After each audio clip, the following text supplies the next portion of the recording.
Bismillahirrahmanirrahim, nahmaduhu wa nusalli ala rasulil karim amma ba'd.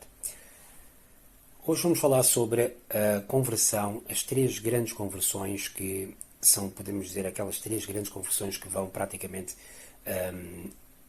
são importantes, porque são três pessoas muito importantes dentro da cidade de Makkah Mukarrama, e são três homens que efetivamente têm já um papel muito fundamental na história do próprio Islão.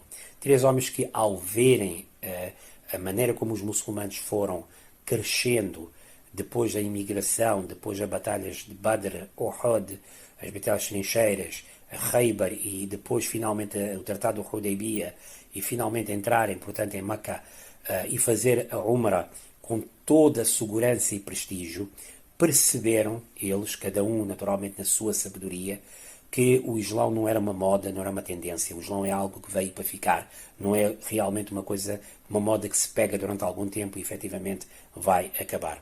E nesses três homens, um deles é Amr ibn al-As radiyallahu anhu. Ele era um político. Ele naturalmente que foi ele que, quando os muçulmanos pela primeira vez foram para a Abissínia, ele foi atrás. Ele foi porta-voz para tentar convencer o rei Negus para devolver os muçulmanos. Portanto, ele tinha poder de fala. Dizem que ele próprio, quando escreve nas suas memórias, ele diz que ele já tinha ficado muito inseguro com os muçulmanos, principalmente depois de ter visto na Batalha das Trincheiras o que tinha acontecido.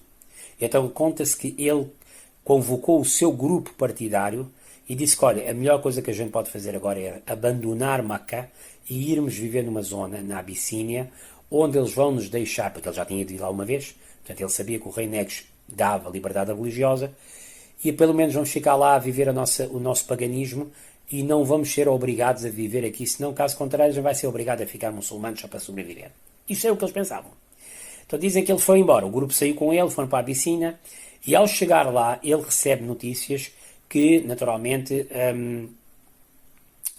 havia um emissário do profeta, sallallahu alaihi wasallam, e ou veio entregar uma carta, ou que seja o que for. Então, ele pensou que eu o que vou fazer é, vou dizer ao rei Negus, porque ele tinha uma amizade com o rei Negus, e vou tentar dizer ao rei Negus, mas vocês vão fazer isso, mandar cartas para si, pá, você devia matar essa gente, porque é que você está a falar com esse tipo de gente, porque eles são todos rebeldes e tudo mais.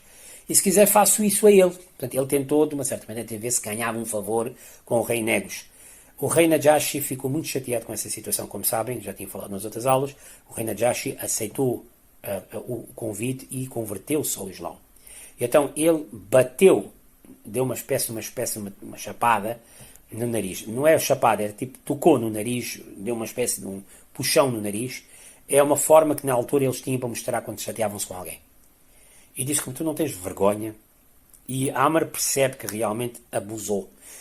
Pede desculpa. Ao que o Najashi diz que tu queres matar o emissário de um profeta com quem Gabriel traz a revelação. Tu queres queres lutar com um homem que vai ser vitorioso da mesma forma como Moisés foi vitorioso sobre Faraó. E isto é curioso porque pela primeira vez e a única vez, podemos dizer, um homem que vai se converter ao Islão, mas não viu o profeta, é o que nós chamamos um tabi'in. Vai ver o sahaba é aquele homem que se converteu ao Islão e viu o profeta e morreu como muçulmano. Isto é um sahaba. Amr ibn al-As será um sahaba. E um tabi'in é um homem que viu um sahaba. E aqui é curioso que temos aqui uma situação de um homem que viu o profeta como Amr e ainda não tinha se convertido, está a receber um conselho de um homem que nunca viu o profeta, mas converteu-se.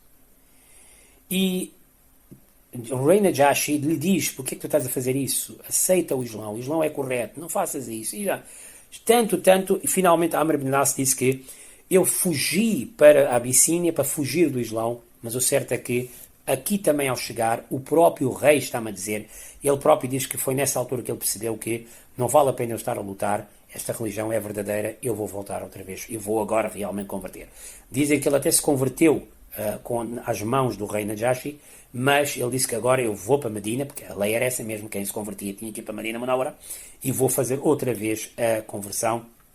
E foi lá que, no caminho, que ele vai encontrar com Khalid bin Walid e Othman bin Talha, que também estão a ir, que Khalid bin Walid era o grande amigo dele, era um militar, e Othman bin Talha também, e ele diz que vamos converter ao Islão, porque agora já não dá, não há nada a fazer, vamos efetivamente... Quem foi Khalid bin Walid? Khalid bin Walid é um dos maiores generais de sempre, vamos falar muito efetivamente sobre ele. Khalid bin Walid, ele era filho de Walid. Walid, na altura, Walid era o chefe de Banu Makhzum. Como sabem, naquela altura, os Quraishitas tinham três grandes tribos, que eram os Hashim, Banu Hashim, os Hashimitas, que era o bisavô do profeta de Allah, sallallahu alaihi wasallam. Tínhamos a Banu Umayya, que eram os Omníidas, que realmente, onde Abu Sufyan vivia e onde mais tarde eles vão reinar, e depois os que vão sobrar dos Omníidas e eventualmente vão acabar por vir aqui a Portugal e Espanha. E tinhas os Banu Makhzum, de onde via Abu Jahl. Eles três eram rivais, arquirrivais. E os Banu Makhzumis, os Makhzumis não gostavam dos Hashimitas, daí Abu Jahl ser sido um feroz inimigo do profeta, e grande parte da razão que ele era feroz era mesmo por causa desse tribalismo, não era mais pela região, mas era mais pelo tribalismo. Então, este Walid, o pai de Khalid, era um poeta oficial, um homem muito sábio, e nós já falamos muito sobre ele. Ele era um indivíduo que, apesar de ser contra o profeta, nunca foi mal educado. Apenas sabemos, e eu tinha-vos contado também a história, que ele é o tal que, quando o Alcorão foi revelado, eles pediram a ele para ele fazer algo, para atacar o Alcorão, criticar efetivamente o Alcorão, e então ele passou a noite toda de um lado para o outro, e o Alcorão no Sura Mudaththir diz que que ele pensou e tentou fazer, ou seja, ele tentou todas as maneiras efetivamente para criticar efetivamente o Alcorão. E é este Walid que uma vez estava a falar com o profeta sallallahu alaihi wasallam, e de repente Abdullah ibn Maktum, que era um homem cego, foi ter com o profeta para fazer uma pergunta, e o profeta torceu o nariz dizendo: espera um bocadinho, estou a falar com o Walid.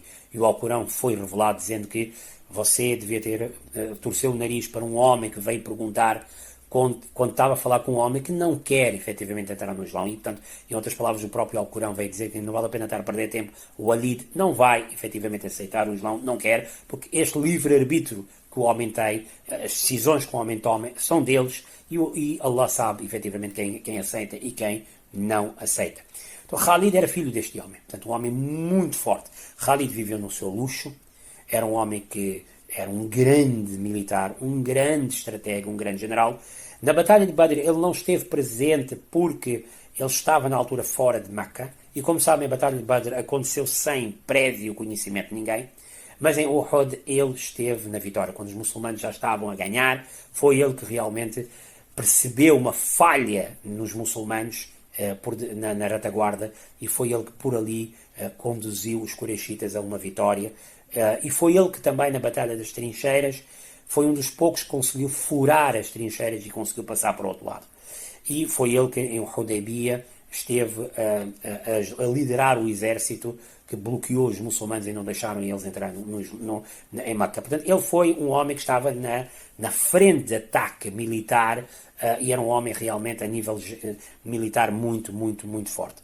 Ele, quando escreve sobre ele próprio diz que eu comecei aos poucos a amar o Islão, porque eu via que sempre em qualquer batalha que eu tinha, qualquer tentativa que eu tinha para romper os muçulmanos, havia sempre alguma ajuda de Deus e eles conseguiam safar.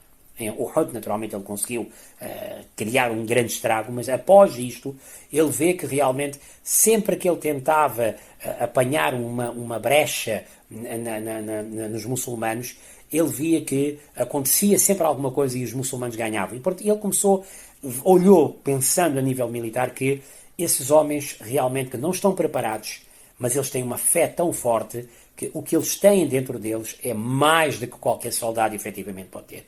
E então ele próprio diz que eu comecei a perceber que os muçulmanos iriam eventualmente um dia ganhar a nós, porque a fé que eles tinham no Deus e da maneira nas coisas no seu caminho era maior efetivamente que nós. Ele até diz que eu pensei, em uma certa altura, ir para a Abissínia, mas não fui, porque vi que os muçulmanos também já lá viviam, portanto não queria vê-los, eles não gostavam de ver os muçulmanos, e até pensei em ir para Roma, mas ele disse que indo para Roma eu eventualmente teria que me converter ao cristianismo, que na altura o cristianismo era muito forte e uma pessoa não era aceito o paganismo. Dizem que o seu irmão Walid, ele tinha um irmão chamado Walid, por isso é que o Walid ibn Walid, o pai também era Walid, o filho também era Walid, este Walid tinha sido capturado em Badr, e Khalid pagou 4.000 dinares para o seu resgate, e o próprio Walid depois pagou o resgate, mas depois voltou para Medina e disse que eu realmente fiz isso para tu pagares o resgate, mas na realidade eu sou muçulmano. Dizem que este irmão Walid mandou-lhe uma carta quando o profeta esteve em Meca para fazer a peregrinação, que falamos na aula passada, e o profeta perguntou por Khalid, dizendo que onde é que Khalid está, e realmente um homem como Khalid devia estar agora no nosso lado, não devia estar efetivamente daquele lado. Meca está praticamente a cair. E por isso ele diz a Khalid para se converter e para vir para ter connosco antes que seja tarde demais. Como sabem, ainda a janela da imigração estava aberta. A janela da imigração vai fechar para sempre, daqui a mais 1 ou 2 anos. E então, Khalid, quando percebe isso, vai ter com o seu amigo Safwan ibn Umayya. Já falámos também sobre ele. Safwan tinha perdido muitos. O Umayya bin Khalaf, que era o pai dele, tinha perdido o pai e muitos familiares. Ele odiava efetivamente o Islão. E este Safwan ibn Umayya recusa-se a converter no Islão. Depois ele vai ter com um outro amigo dele chamado Ikrima bin Abi Jahl, que era Ikrima, filho de Abu Jahl, que na altura não era muçulmano. E Ikrima, quando ouve que Khalid vai se converter, naturalmente chamou os líderes todos, Abu Sufyan e todos, e a dizer que Khalid também vai abandonar-nos. E houve ali quase um momento em que todo mundo tirou as espadas e queriam realmente matá-lo, e Ikrima realmente, quando viu essa situação, disse que não vai acontecer nada, e conseguiu acalmar as pessoas, e efetivamente disse a Khalid que, olha, Khalid, se queres ir embora vai, mas eu não vou. E sabe-se apenas que Khalid naquela noite saiu e foi ter com Uthman bin Talha, e juntos saíram em rumo a Medina, e tal como eu contei na história atrás, encontram-se com Amr ibn al-As e seguem para Medina. Dizem que depois Uthman, quem era Uthman ibn Talha? Uthman ibn Talha era o dono da chave da Kaaba. Como sabem, desde o princípio da Kaaba, que uma tribo sempre tinha a chave e abria a porta. Naquela época, o dono da chave era um homem chamado Uthman bin Talha. E ele também quer aceitar o Islão, e aceita ir com Khalid para se converter. E podemos dizer que nesses três, Amr ibn al-As, um extraordinário político, Khalid bin Walid, um grande militar, e Uthman bin Talha, que ao ser o dono da chave da Kaaba, praticamente é como se fosse o dono da cidade. A entrada destes três homens realmente é mais um grande passo para o Islão. Dizem que quando eles chegaram a Medina Munawara e estão prontos para fazer a Shahada, Khalid apenas diz ao profeta de Allah, sallallahu alaihi wasallam, que eu só quero uma condição. E a condição que eu quero é, eu aceito o Islão, mas você dá-me a garantia que todos os erros no passado que eu já fiz, que sejam perdoados. Isso mostra um grande homem, mostra que, apesar de não ter sido muçulmano ainda, já está a entrar agora no Islão, mas ele era um grande homem, e um homem tem que olhar sempre para isso, para os seus erros do passado, em vez de estar a olhar para os outros. E o profeta sallallahu alaihi wasallam diz que Khalid, sabes que há 3 coisas que limpam os erros, os passados, e desde que a pessoa esteja bem arrependida. Primeiro, abraçar o Islão. Número 2, fazer a tal imigração que a porta ainda estava aberta. E número 3, fazer a Hajj. Naturalmente, para nós hoje em dia, a Hajj é a nossa única porta, desde que haja mesmo arrependimento, inshallah, os erros do passado são limpos. E eles que fizeram a Shahada, e com isso realmente o Islão ganhou 3 grandes homens que deram mais força, e com isso podemos dizer que a cidade de Meca, que já estava praticamente, o resto que sobrou eram pessoas perfeitamente normais, e isto era quase um sinal que Meca, mais cedo ou mais tarde, naturalmente daqui a um ano, vai cair, e os muçulmanos vão entrar vitoriosamente para a reconquista. falaremos sobre isso para a próxima semana. Wa akhiru da'wana alhamdulillahi rabbil alamin wa sallallahu ala sayyidina Muhammad wa ala alihi wa sahbihi.